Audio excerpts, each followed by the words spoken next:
I'm Mr. Grindler, and here are my creatures.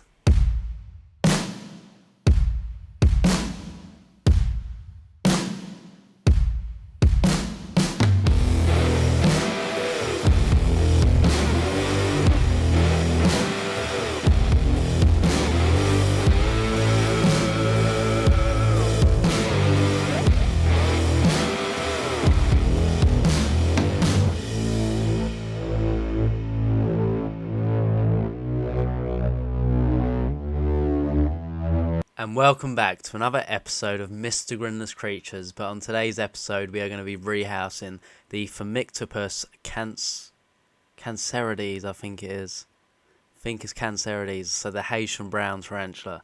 And it's a funny story actually, because this footage, I've tried to mix it up a little bit. So this footage is from literally months and months and months ago. So when we went to the Bedford show, just as it opened, we saw the Phormictopus cancerides on the So Many Legs stall, and I was just like, whoa. I was like, we need to get this. So I went and grabbed Craig. I was like, look at this. So we actually got it, and then we rehoused it shortly after when we got home. Never actually showed you the footage for it though. So for today's episode, I'm going to be showing you the rehouse footage for the Phormictopus cancerides. We've also got quite a bit of feeding footage for it as well, because I've gathered some up over the time. And then we've also got a subadult. Well, it's like a smaller, maybe like juvenile, maybe a bit bigger. But well, no, I'd say juvenile. Yeah, juvenile. Let's go with juvenile. So we got a juvenile Phormictopus cancerides as well, which is actually a male. So fingers crossed, one day that's going to mature out into a mature male, and then we compare it with our female. So it could be something to look forward to in the future. Who knows? So I need to rehouse this male because the enclosure we put it in is just covered in mould, and it was only ever meant to be a temporary enclosure anyway. So we're going to do the rehouse for that as well, and we're going to mash it up into one. So we got the female, we got the male, and then we got some feeding footage as well. So fingers crossed you all enjoy it. But let's go down to the rehouse table and let's have a look at this female. So this is the enclosure for the Phormictopus cancerides, commonly known as the Haitian brown tarantula. For the enclosure, I've used topsoil along with some leaf litter, a water dish and 2 bits of cork bark for a burrow entrance. What I didn't think of though was the size of the tarantula and the placement of everything inside the tank. It also would have been good to have some moss inside from the beginning, but unfortunately we was out at the time.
It's now time to get this beast of a girl into her new home.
Do you see what I mean now about the space?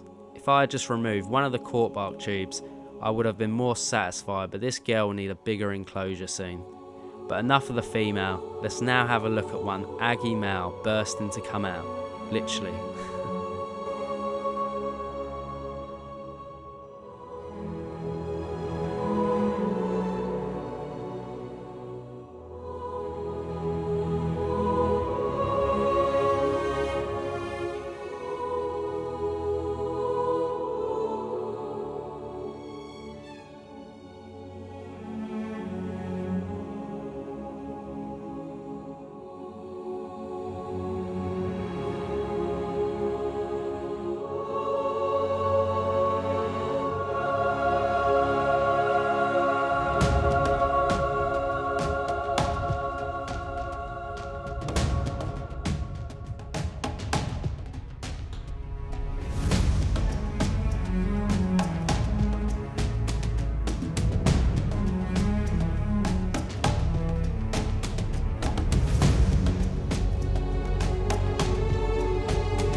And now on to some feeds.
So I really do hope you enjoyed all of that footage there. I hope you like what I've done with it all. But that is the end of today's video, guys. My throat is... Oh, I must sound a bit weird, don't I? I'm going to hate listening to this when I replay it. I do apologise. But my voice is going. But anyway, if you could like, comment and share, that would be absolutely great, guys. Don't forget to hit that subscribe button down below and hit that bell icon so you're notified of when I upload next. I've got Patreon now, 5 different tiers, so if you want to help and support the channel, there's a link down in the description. But Mr. Grindlers down here, so my creatures, so my Balfouries. I'll see you next week, guys. Have a great one. You all deserve it. Peace.